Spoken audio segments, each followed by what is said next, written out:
Hola, ¿cómo estás? Soy el profe Fercho. Comenzamos.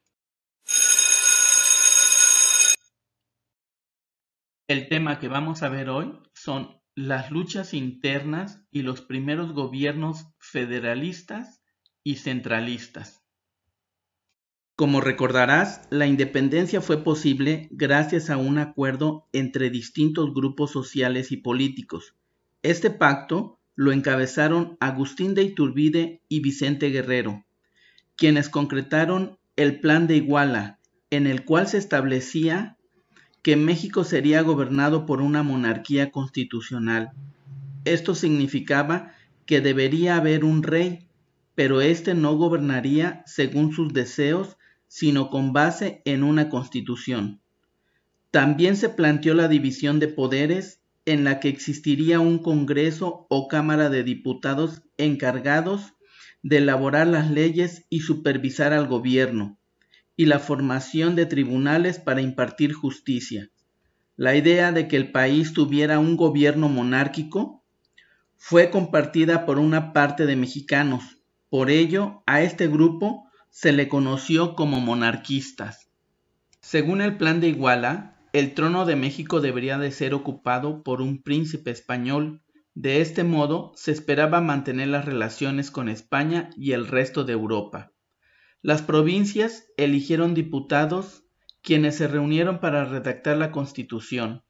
Las provincias de Centroamérica se unieron al imperio y gracias a ello el país llegó a tener una extensión inmensa, desde California hasta la actual Costa Rica. Sin embargo, el imperio no resultó como se esperaba. España no aceptó enviar un príncipe al trono de México, porque no reconocía la independencia. Ante esta situación, el Congreso nombró emperador a Iturbide, pero tal hecho causó problemas, pues si bien muchas personas lo admiraban como líder político y militar, muy pocos aceptaron que se convirtiera en monarca. Iturbide entró en conflicto con el Congreso y mandó a encarcelar a varios diputados, antiguos insurgentes como Vicente Guerrero y Nicolás Bravo. Se levantó en armas una parte del ejército y las autoridades de varias provincias se declararon en contra del emperador. Finalmente, en marzo de 1823, Iturbide renunció a su cargo y abandonó el país. Después del fracaso del imperio, se acordó establecer una república. No obstante, hubo varios desacuerdos sobre qué tipo de república debería de ser, si federalista o centralista.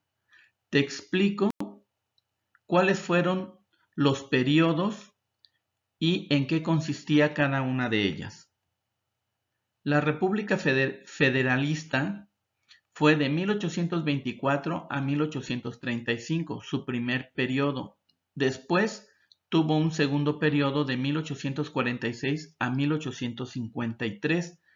La centralista fue de 1835 a 1846. En la federalista hubo tres poderes: el ejecutivo, legislativo y judicial. En la centralista hubo cuatro poderes: el ejecutivo, legislativo, judicial y un supremo poder conservador. En la federalista, los estados eran libres y soberanos. Había 19 estados, 5 territorios y el Distrito Federal. En la centralista, eran departamentos con gobernantes elegidos por el presidente. En la federalista, había una Cámara de Diputados y una Cámara de Senadores. En la centralista, solo había una junta o asamblea departamental con poderes limitados para legislar.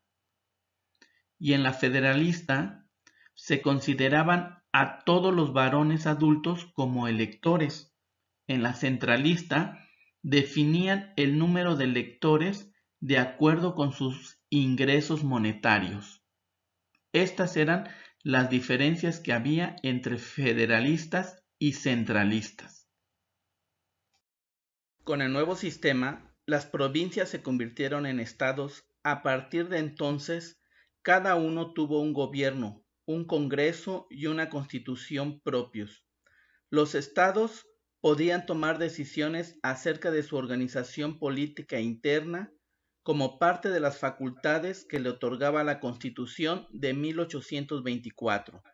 El primer presidente de la República fue Guadalupe Victoria, un antiguo insurgente que ganó las elecciones en 1824. Durante su mandato, el país se mantuvo en calma.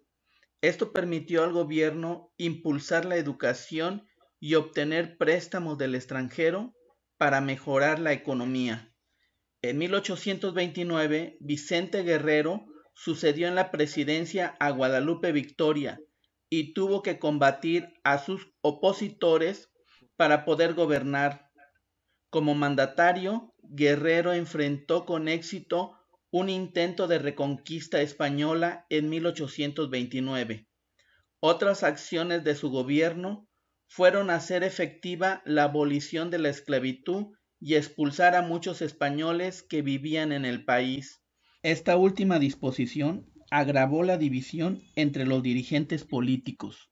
El vicepresidente Anastasio Bustamante aprovechó la situación para derrotar a Guerrero y ocupar la presidencia. Guerrero fue capturado y fusilado en Oaxaca en 1831. En los años siguientes, los distintos grupos políticos se disputarían la presidencia, la mayor de las veces en forma violenta y sin respetar la Constitución. ¿Cómo ves? Muy fácil, ¿no?